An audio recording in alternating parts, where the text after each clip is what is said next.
에레미야서의 말씀입니다. 그 무렵 주님의 말씀이 나에게 내렸다. 너는 허리를 동요매고 일어나 내가 너에게 명령한 모든 것을 그들에게 말하여라. 너는 그들 앞에서 떨지 마라. 그랬다가는 내가 너를 그들 앞에서 떨게 할 것이다. 오늘 내가 너를 요새 성읍으로 쇠 기둥과 청동벽으로 만들어 온 땅에 맞서게 하고 유다의 임금들과 대신들과 사제들과 나라 백성에게 맞서게 하겠다. 그들이 너와 맞서 싸우겠지만 너를 당해내지 못할 것이다. 내가 너를 구하려고 너와 함께 있기 때문이다. 주님의 말씀이다.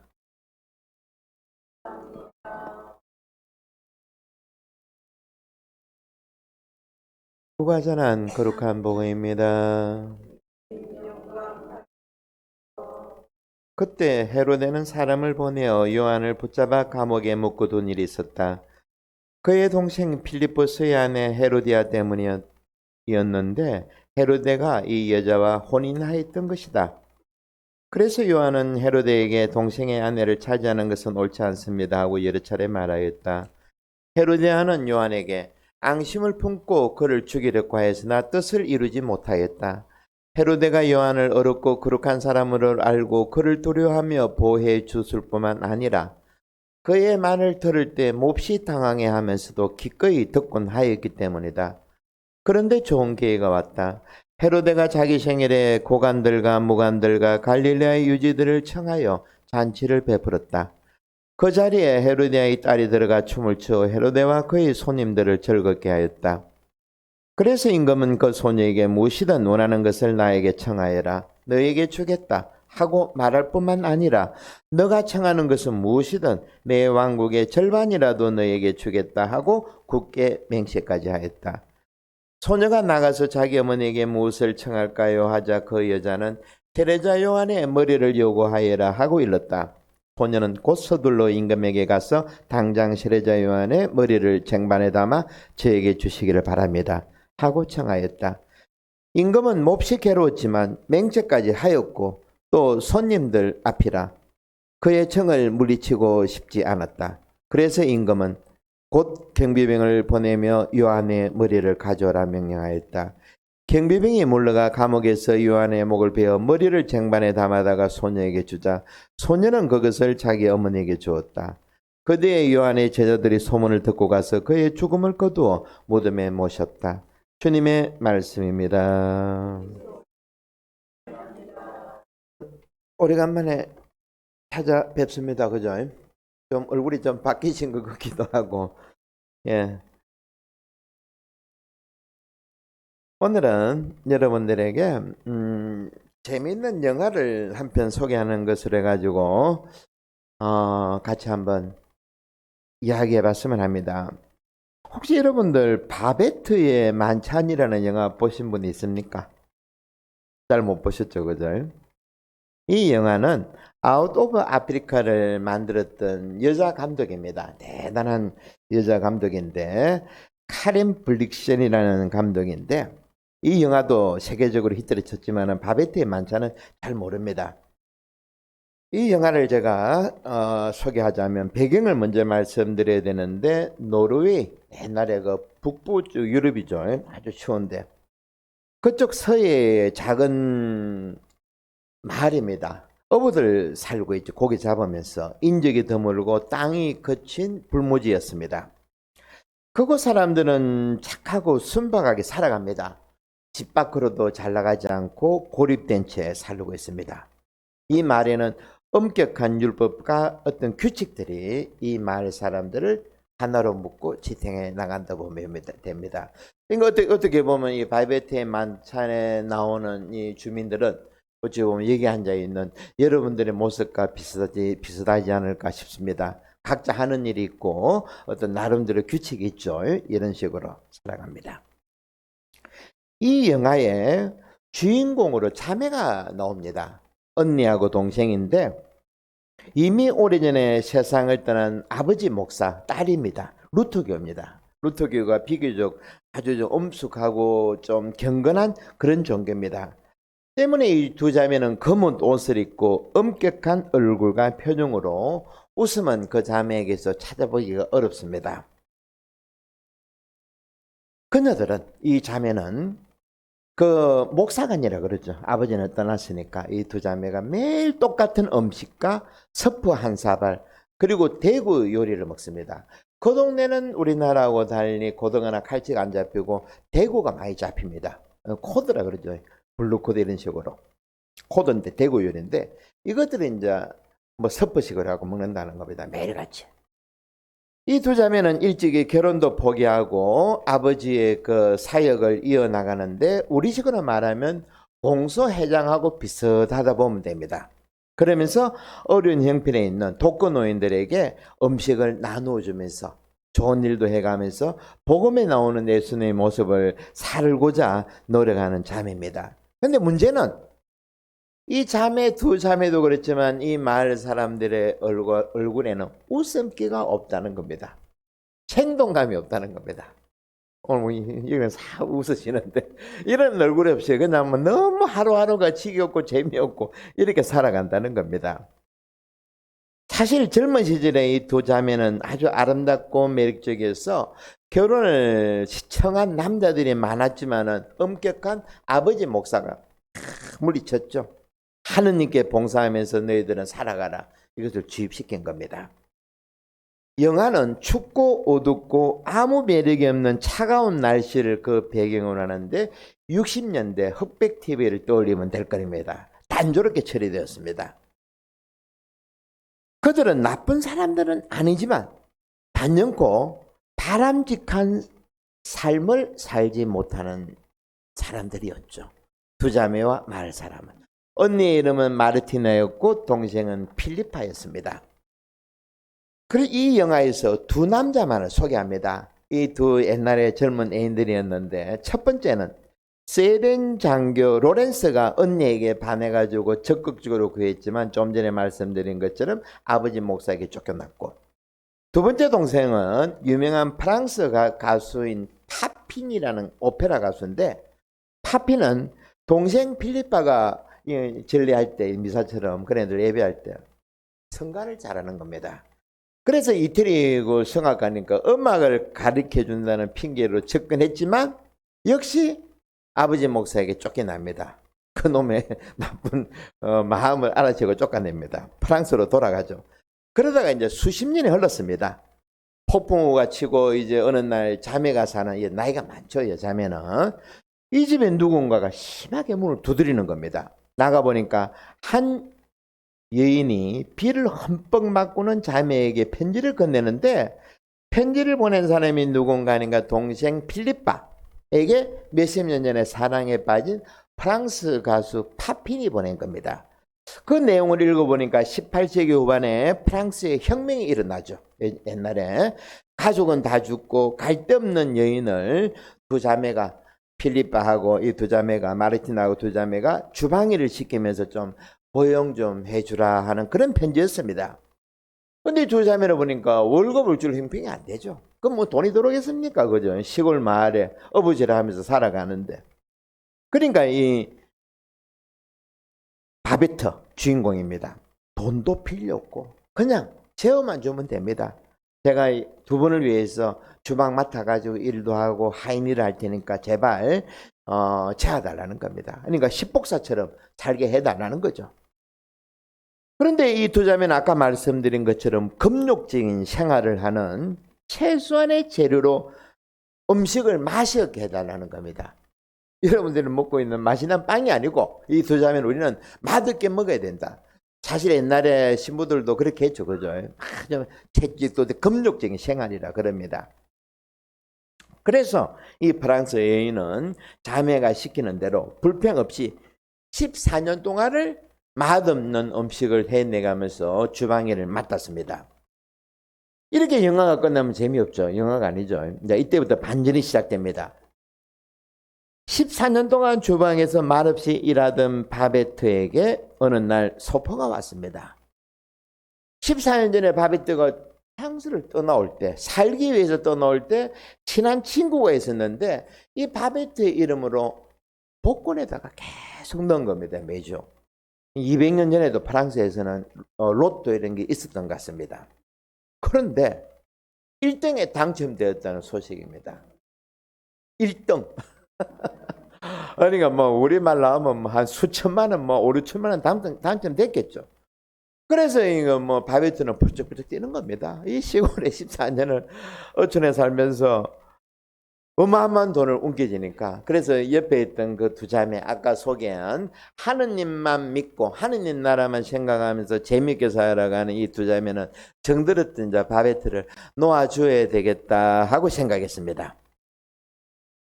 그런데 바베트는 생각이 달랐습니다. 자기가 여기 계속 살게 해달라면서 자기가 받은 이 수천만 원이라는 돈 가지고 이 시골 사람, 한 여러분 정도 되겠죠. 한 뭐 100명도 안 되는 이 정도 되는 사람들에게 최고의 성찬을 내가 마련하고 싶다. 이제 곧 한 달 뒤면 아버지 목사가 세상 떠난 지 이제 탄생한 지 100년째입니다. 아버지는 몇십 년 돌아가셨고, 그래 100주기 되는 때 이 날을 계기로 해가지고 정말 상상도 못한 음식을 한번 해보고 싶다는 겁니다. 돈이는 말리죠. 이 돈 가지고 프랑스 가지고 새로운 삶을 살아라. 하지만 바베트의 고집을 못 꺾습니다. 결국 허락할 수밖에 없었죠. 그죠? 그래서 바베트는 식재료를 사러 가야 되지 않겠습니까? 그래가지고 일주일간 휴가를 냅니다. 당시 마트가 어디 있었겠습니까? 프랑스 가가지고 식품 재료를 사왔는데 며칠 후에 이 만찬을 준비하려고 일꾼들이 마차를 끌고 음식을 실어 왔는데 음식 재료가 어마어마한 겁니다. 여기도 뭐 주방에 음식 만드는 재료가 어마어마할 겁니다. 제가 몰라도 바다 거북, 메추라기, 캐비어, 상어알, 암소갈비, 최고급 포도주 온갖 것들이 마차를 여러분 예를 들면 여러분들의 성찬을 위해서 끌고 오는 겁니다. 마차를 우마차를 끌고 그날 밤 꿈에 언니 마르티나가 꿈을 꾸는데 경건함과 금욕, 희생만을 삶의 모토로 삼은 목사 아버지가 나타난 겁니다. 너희들은 절대 맛있는 거 먹으면 안 된다. 뭐 결혼돼서는 안 된다. 기도해야 돼. 이런 아빠가 나타나가지고 뭐라 하는데 알아들 수는 없고 깜짝 놀랐죠. 악몽을 꿉니다. 그래서 이 마르티나는 동네 자기 신자들 찾아다니면서 음식을 먹게 되더라도 아무리 맛있는 음식을 먹게 되더라도 표시내지 마라. 한마디로 끌떡대지 마라. 우리 해온 것처럼 하느님 생각하면서 할 수 없이 우리가 먹어주는 거니까 너무 끌떡거리지 말자는 겁니다. 오직 고통 중에 돌아가신 십자가 예수님만을 생각하자는 거죠. 근데 이게 우리 가톨릭에서 나온 겁니다. 이걸 뭐라는가 하면 얀세니즘이라 그러는데 17세기, 16세기 때 나온 건데 아까 말씀드린 것처럼 신부나 수사들이 밤에 가지고 채찍 때리는 거 있죠. 혼자 때리면서 뭐 하는 거. 이런 것들이 그 당시에 나왔는데 이와 비슷한 분위기라는 겁니다. 그러니까 음식이라는 것은 그저 생명만 유지하면 되지 육체적 쾌락에 빠져서는 안 된다는 것을 이 목사가 마을 사람들에게 가르쳤죠. 그런데 문제는 이제 목사가 세상 떠나고 몇십 년 동안 이제 딸 둘이서 이 교회를 운영해 나가는데 이제는 카리스마도 없고 그러니까 이제는 좀 서로 싸우는 겁니다. 질투하고 싸우고 누구는 원장님도 잘 비워가고 칭찬 맞는데 누구는 또 한 대 맞으면 제가 싸우고 뭐 하여튼 그런 식일 겁니다. 막 그래서 뭐 이놈의 인간은 싸우는 거 아닙니까? 그죠? 누가 칭찬 받으면 또 질시하고 이런 식입니다. 마을 분위기가 그 예배당 분위기가 최악이었습니다. 말 그대로 폭발 직전이었죠. 이제 두 자매마의 말만 가지고는 듣질 않습니다. 이런 사람들이 성찬에 초대받았는데 처음에는 이 음식들이 마녀의 음식이라고 단정 지었죠. 하지만 문제는 이제 또 영화에 보면 또 뭐라 그럽니까? 누가 등장하죠. 한 사람이 등장하는데 이 사람은 그 마을 출신인데 장군 출신으로 은퇴를 해가지고 자기 고모를 만나러 마을에 온 장군이 있는데 한때 언니 마르티네라를 사랑했던 장교였습니다. 그러니까 장군으로 이제 택하고 이 마을에 온 거죠. 이 사람은 시골 마을 사람하고 달랐죠. 시골 마을 사람들은 수십 년 동안 맛없는 힘을건 죽만 먹는 데 비해서 장군은 더 큰 세상을 본 사람이었습니다. 이 사람이 분위기를 잡는 겁니다. 처음에 나오는 전체 요리가 거북이 수프가 나오는데 이 장군이 막 이제 설레발을 치는 겁니다. 이거는 말이야 너희들 못 먹은 거야. 이게 프랑스가 하면 최고야. 그러니까 많은 사람들이 촌 사람들이 쫑긋하죠 길을. 그리고 또 이어지는 와인이 나오는데 이 와인으로 말할 것 같으면 한 병에 수십만짜리야. 이것은 프랑스에서 인류 식당에만 나오는 와인이라고. 그 다음에는 캐비어, 그리고 케이크, 메추리 구이 요리에다가 거의 간 온갖 진미를 이제 소개하는 겁니다. 장군은 이렇게 입에 침을 튀기면서 촌 사람들에게 설명을 하는데 한마디로 너희는 죽었다 깨라도 이런 음식은 못 먹을 거야. 이 음식은 말 그대로 천상의 음식이다라고 설명하는 겁니다. 목사의 딸은 포도주만은 절대 식탁에 올릴 수 없다고 바베트에게 이야기했지만 바베트는 거절하죠. 프랑스 음식에는 와인이 안 들어가면 안 됩니다. 그래서 이제 포도주가 이제 한 배 돌고 두 잔 돌고 한 석 잔 정도 돌았습니다. 그때 좀 전에 이야기했던 장군의 호탕한 목소리로 음식에 대한 극찬과 포도주의 명성을 듣고 이제 사람들의 마음이 어떻게 됐겠습니까? 열렸죠. 한 잔, 두 잔 들어가니까 다 닫혔던 마음이 열리면서 어떤 일이 일어나기 시작했는가 하니까 식탁에 앉은 사람들이 서로가 서로에게 용서를 청하는 겁니다. 웃으면서 어이 누구 내가 몇 년 전에 너에게 참 잘못을 저질렀는데 이제 생각에는 내가 마음이 아프네. 이런 식으로. 그러니까 그 말을 들은 사람은 또 이 사람 저 사람 그러니까 어떤 자리가 되겠습니까? 음식을 나눌 뿐만 아니고 서로가 서로를 용서하고 그러면서 이제 네 번째 잔이 돌면서 말 그대로 성찬이 거룩한 모임이 되었다는 것입니다. 이 음식에 참여하기 전까지는 서로 원수같이 생각하고 주일날 교회에 나오는 것도 인상 쓰면서 소처럼 끌려 나왔는데 여러분들 얼굴 한번 사람 봅시다. 오늘 소처럼 끌려 나온 사람 없죠? 성찬에 예수님의 몸과 피를 마시러 온 우리 얼마나 기쁜 사람들입니까? 이 미사라는 겁니다. 그러면서 누가 이제 술에 한잔 되면서 뭐라는 거니까 이 사랑의 잔치는 우리를 외전처럼 한 형제로 만들었어. 하고 소리치며 서로 불먹였던 사람들이 눈물 흘리면서 자기 죄를 용서해 달라고 하는 겁니다.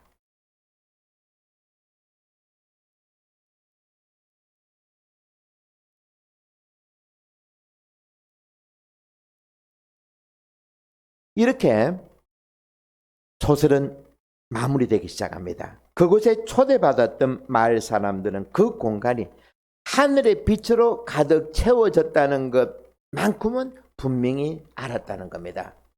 무뚝뚝하고 냉랭한 나이든 꼰대 같은 사람들이 방언의 은사도 받고 오랜 세월 서로 기가 막혔던 사람들에게 기가 뚫린 겁니다. 상대방의 한마디 한마디가 전에는 칼로 다가왔지만 이제는 달콤한 목소리로 다가온다는 겁니다. 하느님의 무한한 은총과 자비가 자기들에게 임했다는 것을 깨달았죠. 그러면서 그네들 안에 자리 잡고 있었던 묵은 망상들이 그들 눈앞에서 연기처럼 사라졌고 그들은 진짜 세상을 보았다는 겁니다. 이렇게 카린이 만든 바베트의 성찬이라는 영화는 아주 단조롭습니다. 냉랭한 그 흑백으로 된 영화에 몇 사람 안 나옵니다. 그런데 어떤 영화보다도 우리가 지금 들고 있는 미사, 성차성사의 성체성사에 대해서 이보다 더 멋지게 표현할 수가 없었죠. 그죠? 우리는 성체를 모시면서 어떤 사이라고? 서로 내어주고 서로 하나 되는 그런 사이라는 겁니다. 예수님은 어떤 분인가 하니까 우리 마음을 마치 벽처럼 닫혀있는 우리의 마음을 뚫고 침입하는 도둑으로까지 표현했습니다. 누군가 시인이 하느님을 도둑이다. 어떤 도둑인가? 물건을 훔치러 가러 온 도둑이 아니고 우리 닫힌 마음을 뚫고 들어오는 도덕이라고 표현했다는 겁니다. 이렇게 우리가 좀 이따가 이제 성체를 모실 때 이 성체의 역할은 뭔가? 여러분들 다친 마음을 뚫는다는 겁니다. 이보다도 더 심하고 극적인 표현이 과연 어디 있겠습니까? 이렇게 하느님은 우리에게 가까이 오고 싶어서 얼마나 간절히 원하는지 이것을 성참 미사를 통해서 우리에게 보여주신 분이라는 것입니다. 조금 더 얘기해도 되나? 시간이. 또 다음 토론 끝내야 되는 거 아닙니까? 괜찮아요. 또 간만에 안 되죠. 조금만 더 이야기해드리고 재미없으면 왼쪽 다리를 살 드시고 그럼 제가 끝낼 테니까. 그러니까 참 보면 예수님께서 하느님께서 쓰신 방법은 우리가 생각하는 거 틀립니다. 여러분 하느님께서 예수님을 이 세상에 보내신 이유가 여러분들은 뭐 때문에 그렇다고 봅니까? 왜 예수님을 세상에 보냈겠습니까? 당신 아들을. 이유가 왜 그럴까? 구원하시려고. 뭐 같은 말이다, 그죠? 구원하신다. 또 다른 표현으로 쓰면 같은 말인데 우리를 구원하시고자. 다른 말로 쓰면 이 세상을 이롭게 하기 위해서 오셨다는 겁니다. 그런데 우리 민족에게도 성탄설화와 똑같은 것이 있습니다. 뭔가 하니까 우리 민족의 설화인데 환인과 환웅 들어보셨죠? 환인의 아들 환웅입니다. 세상을 이롭게 한다는 이 말이 뭐라는 거니까 홍익인간이라 그러죠. 우리가 요즘에 그런 말 하지만 옛날에 새마을호 비둘기 타고 뭐 홍익철도가 홍익 뭐 재단 같은 홍익이 뭔가 하면 널리 이롭게 한다는 것입니다. 널리 사람을 행복하게 해주는 거죠. 이것이 구원이고 예수님이 오신 이유도 우리를 행복하게 해주기 위해서 이 세상에 오셨다는 겁니다. 그러고 보면 우리나라에 있는 단군사라나 성탄 이야기가 똑같은 거죠. 그죠? 다를 바가 없다는 것입니다. 사실 헤로데와 같은 독재자가 요한은 오늘 복음에 요한을 죽이는데 이 이유가 뭐 때문에 그런가? 널리 이롭게 하는 거 아니고 저것거리만 신한 놈들만 이롭게 하기 위해서 이런 복음들이 사단에 벌어진다는 겁니다. 요즘에 하는 한국의 정치도 마찬가지죠. 저것끼리 이렇게 하기 위해서 나머지는 어떻습니까? 죽어도 어차피 상관 안 한다는 겁니다. 이게 차이라는 거죠. 우리의 단군사라나 성탄 이야기는 모두 이롭게. 하지만 나쁜 놈들은 저것끼리는 친한 놈들끼리만. 이것이 인간의 역사라는 거죠.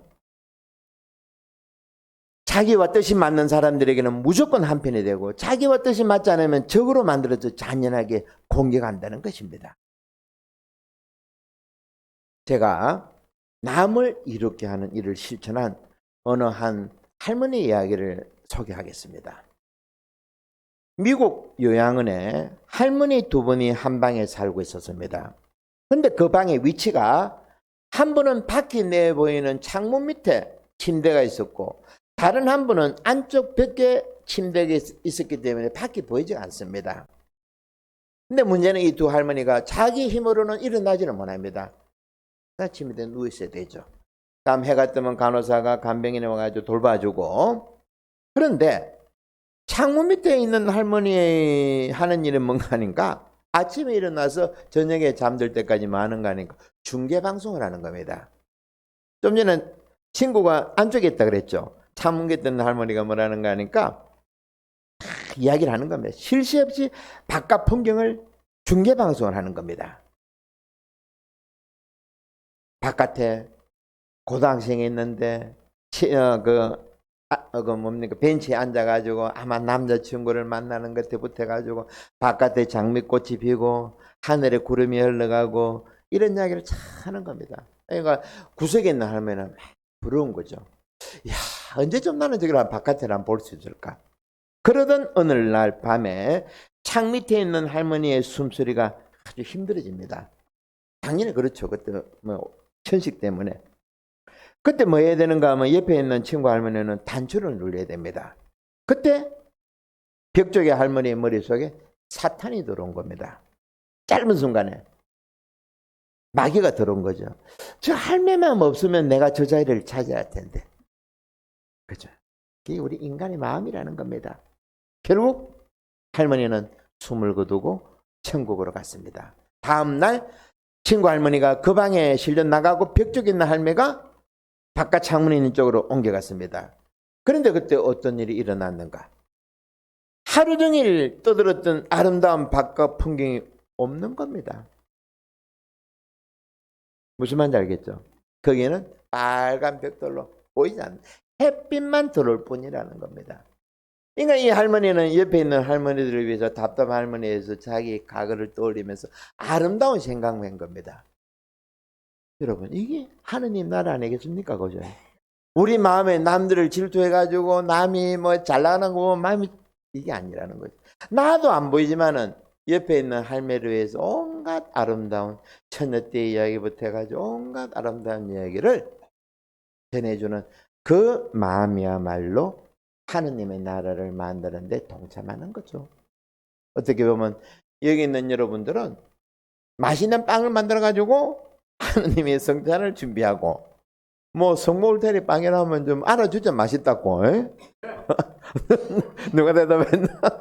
그러니까 그렇게 이제 마음이 정성이 있으니까 맛있어지는 거지. 그리고 그 빵이 맛있게 하려고 그러면 또 여러분들의 공동체가 맛있어지려면 서로가 서로에게 험담을 하기보다는 이런 할머니처럼 내 몸이 비록 불편하더라도 내가 못 움직인다 하더라도 얼마든지 여러분들에게 이곳에 하느님 나라를 건설할 수 있다는 것이라는 것. 이 점을 잊어서는 안 되겠죠. 여기서 끝내도 되겠죠? 너무 씩씩해서 좋다. 그래. 성모 울타리 1회 우리 밀빵 보고 계십니다. 이 빵이 참 빵 잘 만들어요. 참 진짜 고소하고 맛있어요. 근데 우리 여기 빵은 내가 먹으면 아무 탈이 없어요. 그래서 좋은 줄 알아요. 여러분들 이 빵 한번 구입해서 드셔보세요. 그러면 아주 건강한 빵. 아이들 요즘 너무 방부제 많이 들어간 빵들 먹으면요, 그게 이제 환경 호르몬하고 연결돼갖고 애도 못 낳는 거예요. 그 중고등학교 때 다 망치는 거예요. 이렇게 건강한 빵, 귀한 먹을 거, 우리, 진짜 맛있다. 여러분들, 1회 우리밀, 전화번호 밑으로 나갈 겁니다. 전화하셔갖고 택배 주문하시면은, 그리고 이거는 받자마자 바로 드셔야 돼요. 왜냐면, 한 2, 3일 지나고 나면 바로 곰팡이 나요. 냉장고에 넣으면 또 한 2, 3일은 또 되더라고. 냉동실에.